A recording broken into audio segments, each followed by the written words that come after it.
Sanibonani. I think vele kuthiwa every now and then you have to remind people of certain things. Kuyafanele sifundisane futhi sikhulisane. Part 2 on the issue ka Naledi Aphiwe and her the way she's being perceived and received, especially by abantu abadala la ku internet. Kunento engiyibone iyinkinga consistently. This is reminding me of the issue yama 1K versus ama 2K. And it's always we need to get to the core yokuthi kungani kuhleli kune tension between ama generations, especially in the black community. Kithi thina abantu kungani kuhleli kunale tension nyana ehleli izoba khona noma udweshu oluhleli luzoba khona phakathi kweingane nabantu abadala. Mina ngizothi one, it's generational trauma. Igenge le yethu ikhule kanzinyana. You understand leyo nto? Sikhule kanzinyana, meaning corporal punishment was encouraged. Sashawa kakhulu. And we don't believe ukuthi umuntu uyakwazi ukuthi abe sane, abe whole, aphile ekhanda phuse engashawanga.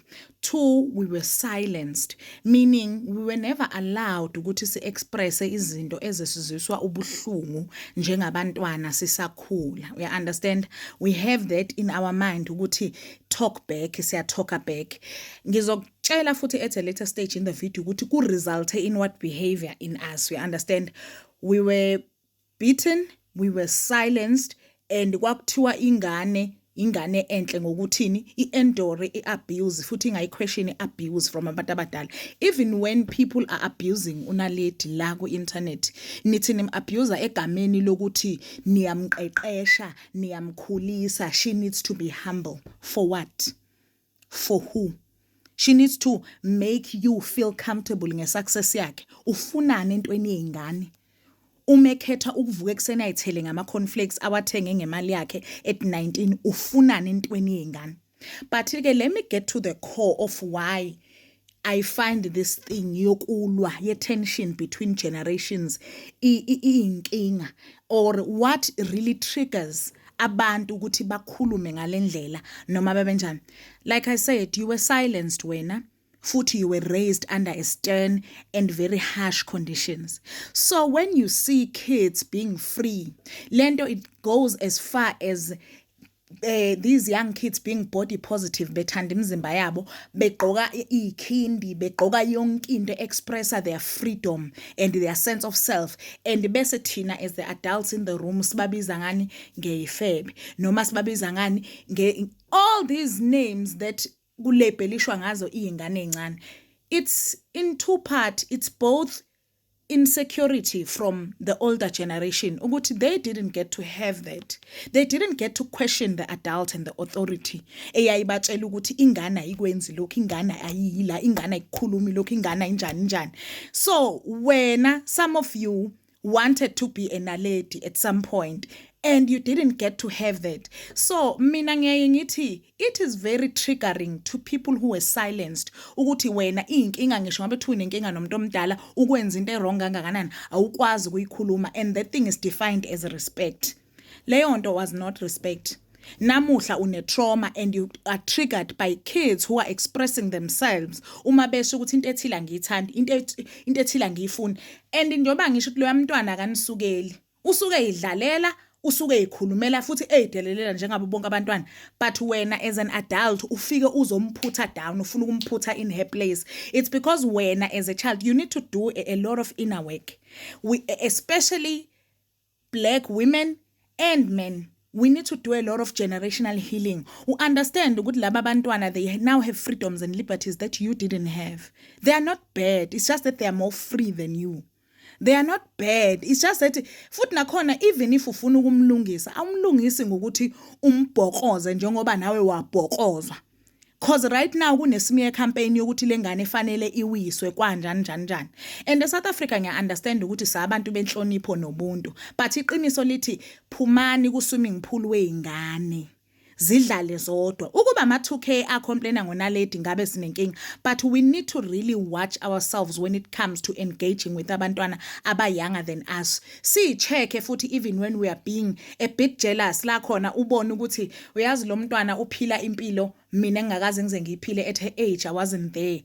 Uyazi lo mntwana ukhuluma izinto that I couldn't express at her age. Empeleni, once you've done a lot of inner healing, you realize ukuthi you were silenced as a kid. Kwakufanele ube nalo ilungelo lokuthi umalume lo wanidlela indlu mhla uma wakhe ashona kwafanele imfuse egisi, and unalede ngamfuse egisa. The naledies of this time will not stand for shit, and ziyabafuse egisa abantu abenza izinto ezirong empilweni yami. I'm not encouraging bad behavior, but I'm calling for us to toe the line, to watch ourselves ukuthi yini le kangaka intriggerishayo ngalengane. Is it because truly iyanigcoba every day ngena kwi-space senu?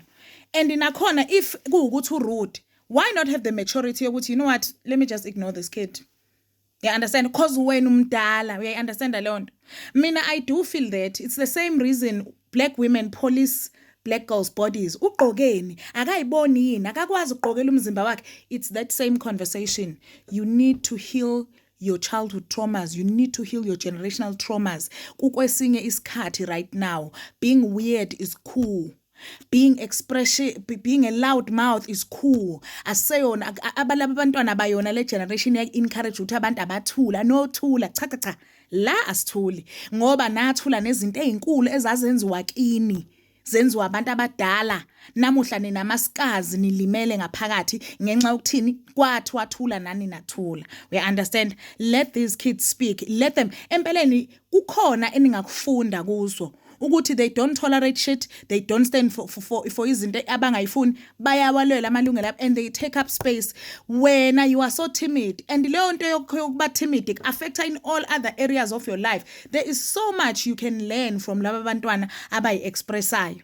So I'm saying this to say we must stop this thing yokuthi njalo there is always a generational fight between us as South African, and we're always fighting to humble kids. It's not that you want to humble unaledi. Empeleni, you know ukuthi you can never really be her, not in terms of her success, but in terms of her freedom of expression, her free will to just wake up in the morning and say whatever she wants. We understand leyo nto.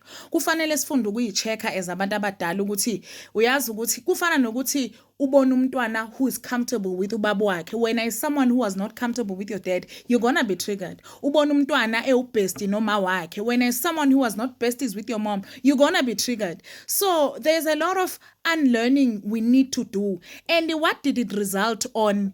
Age group yami, it resulted in us drinking too much ngoba siyadakwa as leya generation eyabhonywa, and it resulted in us having so many issues when it comes to connections in our later adult relationships, romantic or otherwise. It resulted in so much trauma. Sine trauma, and we need to work on the trauma. Singahambi sishaye ingane zabantu la ku-internet.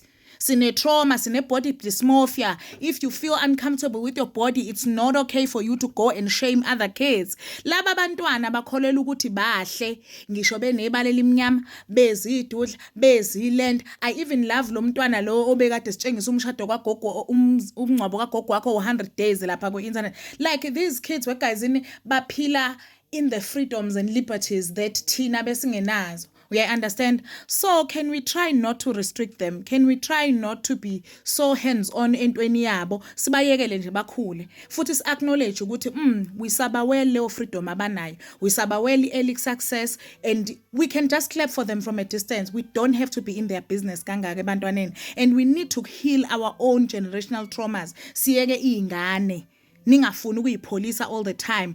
Discipline ngothando. Nawe kube wadisciplinwa ngothando ngabe uyayi-understand lento engishoyo. Manje ke nanibhonywa, sasibhonywa kwi-generation yethu, sasingakhuzwa futhi nangongaka nje sasingenwa induku.